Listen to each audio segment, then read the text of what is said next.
Okay. నమస్తే sir, మీ పేరు? Jagan. Congress government వచ్చి 2.5 ఏళ్ళు అయింది. సో ఈ 2.5 ఏళ్లలో రేవంత్ రెడ్డి గవర్నమెంట్ మీద మీ అభిప్రాయం ఏంటి? చెప్తున్నా కదా, ఏం చేయాలి? ఆటో డ్రైవర్లకు అన్యాయం చేసాడు. ఓకే, ఉచిత బస్సు వచ్చిందని చెప్పేసి ఇప్పుడు ఉచ్చపాతి చేసి మా ఆటో డ్రైవర్లకు అన్యాయం చేసిండుగా. ఉచ్చపాతి చేసి ఆటో డ్రైవర్లకు అన్యాయం చేసి ఆయన కేసీఆర్ అయితే అంతా మంచిగా చూసుకున్న ఆయన. ఇప్పుడు రేవంత్ అయితే మాకు నోట్లో మట్టి పోసిన ఆయన. 6 గ్యారెంటీలు అని చెప్పేసి ప్రభుత్వం ఏర్పాటు చేశారు కదా, సో వాటి మీద మీ అభిప్రాయం ఏంటి? ఒక సిలిండర్ ఒకటి ఇచ్చినట్లు కరెంటు ఫ్రీ చేసిన ఏం చేయాలి ఆయన.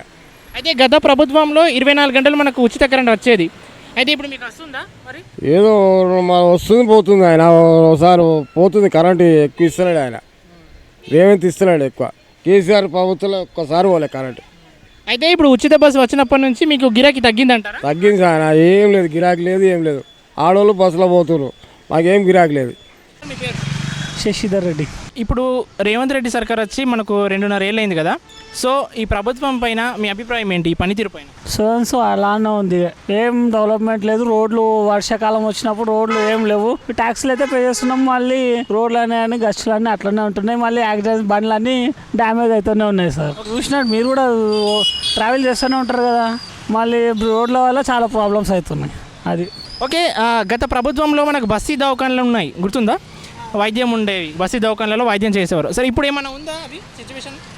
సో వైద్య సదుపాయాలు ఎలా ఉన్నాయి? కొన్ని ప్లేసెస్లో ఉన్నాయి, కొన్ని ప్లేసెస్లలో పూర్తి స్థాయిలో. మరి 6 గ్యారెంటీలు అన్నాడు కదా, సో మీరు సాటిస్ఫై అయ్యారా? ఇలా ఉంది. మనకు దాంతో ఏం సంబంధం లేదు. మన కష్టం మనం చేసుకొని మనం బతుకుతున్నాము. గవర్నమెంట్ వచ్చి రూపాయి ఇవ్వదు, ఏమి ఇవ్వదు. అయితే ఇప్పుడు ఈ 2.5 ఏళ్లలో మీకు ఎలా అనిపించింది? అంటే ఓవరాల్గా ఏమని చెప్పి? వాళ్ళ పని వాళ్ళు చేసుకొని పోతున్నాం, మన పని మనం చేసుకొని పోతున్నాం, అంతే. అట్లా కాదండి, మీరు ఇప్పుడు ప్రజాస్వామ్యాలు ఉన్నారు కాబట్టి ఇన్ని హామీలు ఇచ్చారు కదా, మనం క్వశ్చన్ చేయొచ్చు. సో మీరు ఏమనుకుంటున్నారు? వాళ్ళు ఇచ్చిన హామీలు ఓకే ఇంప్లిమెంట్ చేస్తున్నారా? చేయడం లేదు, చాలా తక్కువ అవుతుంది అంతే. అందులో మీరు ఏం గమనించారు? అది ఏం చేయట్లేదు. ఇప్పుడు జాబ్ క్యాలెండర్ అన్నాడు, జాబ్స్ క్యాలెండర్ లేదు. ఎవ్రీ ఇయర్ అది గ్రూప్స్ అని అంటున్నారు. అది అక్కడ ఆర్టీసీ క్లాస్ అశోక్ నగర్లో కూడా గొడవలు అవుతూనే ఉన్నాయి. వాళ్ళు చదివేదేదో చదువుతున్న పేరెంట్స్ని వదిలిపెట్టేసి వస్తున్నారు, చదివేదేదో చదువుతున్నారు. మళ్ళీ లాస్ట్కి వచ్చేసరికి జాబ్స్ లేవు, ఏం లేవు. ఏజ్ ఏమో పెరిగిపోతుందేమో, జాబులు అయితే వస్తూనే లేవు. మళ్ళీ ప్రైవేట్గా జాబులు, పార్ట్ టైంగా జాబులు చేసుకుంటూనే ఉన్నారు. అవి ఫ్రీజులు రొటేషన్ చేసుకుంటూనే ఉన్నారు. సార్ ఇప్పుడు మనకు కార్పొరేషన్ ఉంది కదా సార్, ఆ డివిజన్లు 150 నుంచి 300కి పెంచారు. సో మీకు ఐడియా ఉంది కదా. సో దానివల్ల పరిపాలన ఏ విధంగా ఉంది అంటే కొంచెం ఈజీ అవుతుంది కదా మన డివిజన్లు పెంచడం వల్ల? అంటే మన పారిశుద్ధ్యం అవ్వచ్చు, నీటి సమస్య అవ్వచ్చు, డ్రైనేజీ సిస్టమ్ అవ్వచ్చు. సో వీటి మీద మీ ఒపీనియన్ ఏంటి? పర్వాలేదు, వర్క్ అయితే పర్వాలేదు, మంచిగా అవుతుంది. ఇప్పుడు 150 డివిజన్ నుంచి 300 అయింది కాబట్టి ఇంకా షార్ట్ అవుతుంది. షార్ట్ అయితే వర్క్ కూడా ఈజీ అవుతుంది కదా. అంటే కార్పొరేటర్లు పనితీరు ఎలా ఉంది? వాళ్ళు అందుబాటులో ఉంటున్నారా? ఉంటున్నారు, అందుబాటులో ఉంటున్నారు. మీ ఏరియాలో ఉందా డ్రైనేజ్ సిస్టమ్? వాళ్ళు రెగ్యులర్గా చెకప్ చేస్తున్నారా? ఓకే. నీటి సమస్య, ఇంకా వాటర్ సప్లై ఎలా ఉంది? వాటర్ సప్లై కూడా పర్వాలేదు, బాగానే ఉంది. సార్ మీ పేరు? శ్రీనివాసరెడ్డి. ఓకే సార్, ఇప్పుడు మీకు రేవంత్ రెడ్డి గవర్నమెంట్ నచ్చిందా? నచ్చింది. ఓకే, మీరు ఫుల్ సాటిస్ఫై. చెప్పండి కొన్ని, అంటే ఏమేమి ఇంప్లిమెంట్ చేస్తున్నాడో మీకు 6 గ్యారెంటీలు. మాకు అన్నీ వచ్చినాయి, హ్యాపీ, సంతోషం. అయితే జాబ్ క్యాలెండర్ అన్నాడు, మరి జాబ్ నేను కాదు, ముసలోడు నాకేం జాబ్ ఇస్తాడు ఆయన? విద్యార్థులు ధర్నాలు చేసి ఇస్తూనే ఉన్నాడు, అంతా హ్యాపీ, సంతోషం. ఏ పడిపడినోడు మస్తు మాట్లాడతారు కానీ హ్యాపీ, సంతోషం. మనకైతే హ్యాపీ. మీరు రేవంత్ రెడ్డికి ఓటేస్తారు? నేను మళ్ళీ ఎప్పుడు కూడా అంతే వేస్తూనే ఉంటాను. రేవంత్ రెడ్డి ఉన్న రోజులు వేస్తున్నాడు, రేవంత్ రెడ్డికి వేస్తాను. మీ ఏరియా లేదు, మీ అభిప్రాయం కావాలి. లేదు సార్, నీకు డౌట్ ఉందా? నాకేం డౌట్ లేదు, రేవంత్ రెడ్డికి ఓటేస్తా. నీకు డౌట్ ఉంటే నన్ను అడుగు. 2030 వరకు మరి రేవంత్ రెడ్డి వస్తూ ఉంటారు. ఆయనే 34 దాకా మళ్ళీ టైం ఇచ్చిండు. అప్పటిగా ఆయనే రేవంత్ రెడ్డి, అప్పటిదాకా ఆయనే సీఎం. మీరు నిక్కస్ అయిన కాంగ్రెస్ కార్యకర్తలో ఉన్నారు మరి? ఏం లేదు అప్పుడు. అదే అన్ని పాజిటివ్గా చెప్తున్నారు. అంటే నువ్వు చెప్తే ఎట్లా అంట? నువ్వు చెప్తే ఎట్లా అంటబ్బా? 6 గ్యారెంటీలు మేము ఒపీనియన్ ఏంటి? అంత అందరు న్యాయం చేస్తున్నాడు, అందరూ అంత మన వాళ్ళు. ఓకే, రేవంత్ రెడ్డి అందరికి న్యాయం చేస్తున్నాడు, అందరూ రైతు బంధు వేసిండు, అంత హ్యాపీ, సంతోషం. కొంతమంది రైతు భరోసా అస్సలేదు, కరెక్ట్ టైంకి అంటున్నారు. లేదంటే పని వాళ్ళ అంజోళ్ళు బీఆర్ఎస్ వాళ్ళు చేస్తారు. నాకేం సంబంధం? అది రానోడు చేస్తాడు, అందరికి వస్తూనే ఉన్నది, మాకు వచ్చినది, హ్యాపీ, సంతోషం. వాడు ఏది ఆ దొంగ కాకుండా మాకేం సంబంధం? వాడు తిని రాలే అంటే మేమేం చేస్తామే? నీకు తెలుసు కదా, నువ్వు అందరూ చేస్తూనే ఉంటావు, తింటూనే ఉంటారు. కావాలా? కాంగ్రెస్ ప్రభుత్వం వచ్చి 2.5 ఏళ్ళు అవుతుంది కదా, సో ప్రభుత్వ పనితీరు ఎలా ఉంది సార్, మీకు ఎలా అనిపిస్తుంది? సరిపోను నిధులు లేవు గవర్నమెంట్ దగ్గర, అంతకంటే బెటర్గా ఎవరు వచ్చినా చేసేది ఏం లేదు అని నా ఒపీనియన్. కేసీఆర్ ప్రభుత్వం ఉన్నప్పుడేమో బాగుంది అంటున్నారు, అంటే టీఆర్ఎస్ది. ఇప్పుడేమో కాంగ్రెస్ వాళ్ళు ఉన్నదని బాగుంది అంటున్నారు. మరి మీ ఒపీనియన్ ఏంటి సార్? ఇప్పుడు మనకి తెలంగాణ వచ్చినప్పుడు మన ఎక్కువ డబ్బులు ఉండే గవర్నమెంట్ దగ్గర. అవి వాళ్ళు కొన్ని 1-2 మంచి పనులు చేశారు. రైతులకి చెరువు మిషన్ కాకతీయ ఒకటి బెస్ట్. మిగతా రైతు బంధు అని ఇచ్చారు, అదంతా మిస్యూజ్. ఎందుకంటే 100 ఎకరాలు ఉన్న వాటికి బీడు భూములు కూడా పడి డబ్బులు మొత్తం అలా వృధాగా అయిపోయినాయి. 10 సంవత్సరంలో ఉన్న నిధులన్నీ అయిపోయినాయి, కొత్తగా అప్పులు చేశారు. ఇప్పుడు వచ్చిన వాళ్ళు కొత్తగా చేయటానికి ఇంకా టైం ఉంది కదా అనేది నా ఒపీనియన్. రేవంత్ రెడ్డి గారి సర్కార్ పైన ఇప్పుడు 2.5 ఏళ్ళు అయింది కదా సర్కార్ వచ్చి. సో మీ అభిప్రాయం ఏంటి, ఎలా అనిపిస్తుంది? పరిపాలన వర్ష పరిపాలన అంటున్నారు.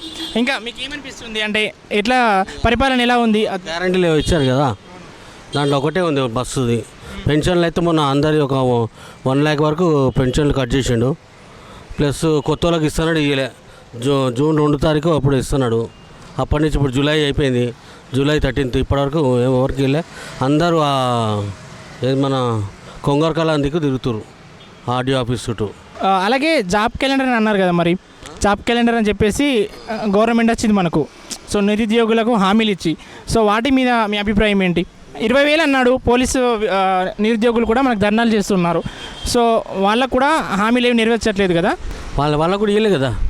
అవుట్ సోర్సింగ్ కూడా అంతే, ఎంప్లాయీస్కి పర్మనెంట్ చేస్తున్నాడు, అది కూడా ఇవ్వలేదు. నెక్స్ట్ గత బీఆర్ఎస్ ప్రభుత్వంలో మనకు బస్తీ దవాఖానాలు ఉండేవి ఏరియాలలో. సో ఇప్పుడు ఉందా అవైలబిలిటీ? ఇప్పుడు లేవు. అంటే వైద్య సదుపాయాలు ఎలా ఉన్నాయని? వైద్య సదుపాయాలు ఏం లేవు, నీళ్ళు. అలాగే ఇంకోటి, కార్పొరేషన్లో మనకు 150 నుంచి డివిజన్స్ 300కి ఎక్స్టెండ్ చేస్తాడు. సో దానివల్ల కొంచెం పరిపాలన అడ్మినిస్ట్రేషన్ దగ్గర అవుతుంది కదా, అంటే సమస్యలు తొందరగా పరిష్కరించవచ్చు. సో మీరు ఏమనుకుంటున్నారు ఆ ఎక్స్టెండ్ చేయడం వల్ల? అది బాగానే ఉంటుందండి, పరిపాలన తక్కువ. అదే మనకు నీటి సమస్య, పారిశుద్ధ్యం ఇవన్నీ కొంచెం ఎక్స్టెండ్ చేయడం వల్ల కొంచెం. మరి కార్పొరేటర్ల కాలం మన ముగిసింది, పదవి కాలం. ఇప్పుడు వాళ్ళు అందుబాటులో ఉంటున్నారా? అందుబాటులో అంటే ఎవరు ఉండట్లేదండి. ఈ ఏరియాలో ఉన్న ఏమైనా నీటి సప్లై కానీ డ్రైనేజ్ సిస్టమ్ ప్రాబ్లమ్స్ కానీ? ఆల్రెడీ డెవలప్డ్ అయిన కాలనీ ఇది వనస్థలిపురం, ఆల్రెడీ డెవలప్ అయిన కాలనీ. ఏమైనా మైనర్ వర్క్స్ ఉన్నాయి, అవి కూడా కంప్లీట్ అయిపోయినాయి. డ్రైనేజ్ సిస్టమ్ ఎలా ఉంది, అంటే క్లీన్ చేస్తున్నారా అప్పుడప్పుడు అధికారులు? అధికారులు బాగానే క్లీన్ అక్కడ చేస్తారు, లోకల్ అయితే బాగానే, ఏ ప్రాబ్లం లేదు. అయితే ఓవరాల్గా ఏమంటున్నారు మీరు? వరస్ట్ పరిపాలన బస్ అంతే, షార్ట్లో వరస్ట్ పరిపాలన రేవంత్ రెడ్డి. నమస్తే సార్, మీ పేరు? నా పేరు రాజేష్ అండి. అంటే మనకి ఇప్పుడు కాంగ్రెస్ ప్రభుత్వం వచ్చి మనకు 2.5 ఏళ్ళు అవుతుంది కదా. ఇప్పుడు ప్రభుత్వం వచ్చిన కానుంచి మీకు కావాల్సిన ఏమైనా జరిగాయా? ఓకే అండి, పర్లేదు. కాంగ్రెస్ గవర్నమెంట్ కూడా ఫైన్. కానీ కమ్యూనికేషన్ ప్రాబ్లం ఏంటంటే కాంగ్రెస్ అనేది 50% సక్సెస్ అయింది, 50% ఫెయిల్ అయింది. ఆ ఫెయిల్ కావడం ఏంటంటే రాజగోపాల్ రెడ్డిని కొంచెం దూరం పెట్టుకోవడం, కొన్ని మినిస్టర్ పదవి ఇవ్వకపోవడం, అట్లా కొద్ది కాంగ్రెస్ వెనుకబడిపోయింది. కానీ ప్రభుత్వం మాత్రం పర్లేదండి, బాగానే చేస్తుంది. మీరైతే సాటిస్ఫైడ్ అయ్యారు కదా? 50%. Okay sir. ఇంకొకటి ఏంటంటే ఇప్పుడు నీటి సమస్య ఏమన్నా ఉందా మీ ఏరియాలో? 100% వచ్చిందండి. 100% వచ్చింది. ఎన్ని రోజులకు ఒకసారి వస్తుంది? సో డే బై డే వచ్చే వాటర్ ఏంటంటే 2 daysకి ఒకసారి వస్తుంది, 5 daysకి ఒకసారి వస్తుంది. ఇన్ఫర్మేషన్ లేదు. సో గవర్నమెంట్ ఏంటంటే ముందే చర్యలు తీసుకోవాలి కాబట్టి అందులో కూడా ఫెయిల్యూర్ అయింది. సో పర్లేదు ఇప్పుడైతే, అంటే ఇప్పుడు వర్షాలు కూడా లేవు కాబట్టి కొద్దిగా జాగ్రత్త చూసుకుంటే బాగుంటుంది. నమస్తే సార్, మీ పేరు? వినోద్ కుమార్ అండి. వినోద్ కుమార్ సార్, చెప్పండి, కాంగ్రెస్ గవర్నమెంట్ వచ్చి ఇప్పుడు 2.5 ఏళ్ళు అయింది కదా. సో ఈ పరిపాలన పట్ల మీ అభిప్రాయం ఏంటి? పరిపాలన బాగానే ఉందండి, ప్రాబ్లమే లేదు. ఓకే, మీరు సాటిస్ఫై అయ్యారా? సాటిస్ఫై. అంటే ఏ విధంగా, అంటే రేవంత్ రెడ్డి పరిపాలన బాగుందా? ఆయన అన్ని ఇంప్లిమెంట్ చేస్తున్నాడు. బీఆర్ఎస్ ఉన్నప్పుడు నాకు రేషన్ కార్డు కింద లేదు. బీఆర్ఎస్ ఉన్నప్పుడు రేషన్ కార్డు లేదు నాకు, అంటే 10 years వచ్చింది, రేషన్ కార్డు లేదు. ఇందిరా మిల్లు వచ్చింది, ఇందిరా మిల్లు కట్టుకున్నా, రేషన్ కార్డు కింద వచ్చింది. ఇప్పుడు నేనైతే హ్యాపీగానే ఉన్నాను. ఓకే, మీకు రేషన్ కార్డు వచ్చింది, ప్లస్ ఇందిరా మిల్లు కూడా శాంక్షన్ అయింది. Okay okay fine. ఇంకా అయితే కట్టుకున్నా. సో ఓవరాల్గా మీరు సాటిస్ఫై, కాంగ్రెస్ పార్టీలో సాటిస్ఫై. అయితే 2030 వరకు రేవంత్ రెడ్డి ఉంటా అంటున్నాడు, మరి ఉండొచ్చు, గ్యారంటీ చెప్పలేము.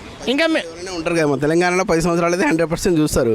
దాని తర్వాత ఏమైనా ఉంటే సో నెక్స్ట్ కూడా రేవంత్ రెడ్డి వస్తారు, వచ్చి గ్యారంటీ రావాలి. ఓకే, ఇప్పుడు మనకు 150 డివిజన్ నుంచి జిహెచ్ఎంసీలో 300కి ఎక్స్టెండ్ అయ్యాయి. సో ఇప్పుడు దాని వాటి వల్ల ఆ పరిపాలనలో ఏమన్నా మెరుగుపడిందా ఆ పాలన? ఇప్పుడు మన ప్రజల కాంగ్రెస్ పాలన అంటే ప్రజాపాలన ఉంటుంది, 100% మెరుగుపడుతుంది. అన్ని డివిజన్లు డెవలప్ అవుతాయి. మా తుర్కంజాల్ మున్సిపాలిటీ డివిజన్ అయితే బాగానే డెవలప్ ఉంది. మా రంగారెడ్డి సార్ వల్ల, రంగారెడ్డి సార్ వల్ల మంచిగా డెవలప్ అవుతుంది. అయితే కార్పొరేటర్ల పదవీ కాలం 3 నెలలు అయిపోయింది ముగిసి. సో మరి ఇప్పుడు అందుబాటులో ఉంటున్నారా? అంటే కార్పొరేట్ అంటే ఇక్కడ ఉంటారుగా, మాకు ఎమ్మెల్యే సార్ అయితే అందుబాటులోనే ఉంటాడు. ఏంటంటే మాకు కలిసిపోయి మీకు పర్టికులర్గా ఏ సమస్య లేదా? నీటి సమస్య అవ్వచ్చు. జనరల్గా మనకు హైదరాబాద్లో నీటి సమస్య ఉంది ఇప్పుడు. సో మీకు రోజుకి ఎన్ని లీటర్లు ఇస్తున్నారు? మాకు కృష్ణ వాటర్ అయితే 3 డేస్కి నీటి సమస్య ఉందా? ఏం లేదు. కృష్ణ వస్తూనే ఉంది, నీటి సమస్య అంటే ఏం లేదు. గత బీఆర్ఎస్ ప్రభుత్వంలో మనకు బస్సు దవాఖానలు ఉండేవి ఏరియాలలో ఇట్లా. సో అప్పుడు వైద్య సదుపాయం ఉండేది. ఇప్పుడు ఏమైనా ఉందా మరి? వైద్య సదుపాయం అంటే ఇప్పుడు డైరెక్ట్ గవర్నమెంట్ హాస్పిటల్ బాగానే చూస్తారు. ఇంతకుముందు కంటే ఇప్పుడు చూస్తే మీ నెగిన ఆటో సో ఉంది అంటారు. అంటే డెవలప్ అయింది, బాగానే ఉంది అంటున్నా, మెరుగుపరిచింది అంటున్నా. బాగానే ఉంది ప్రజెంట్లో అయితే. ఓకే ఓకే సార్, బాగానే ఉంది. Okay sir, thank you.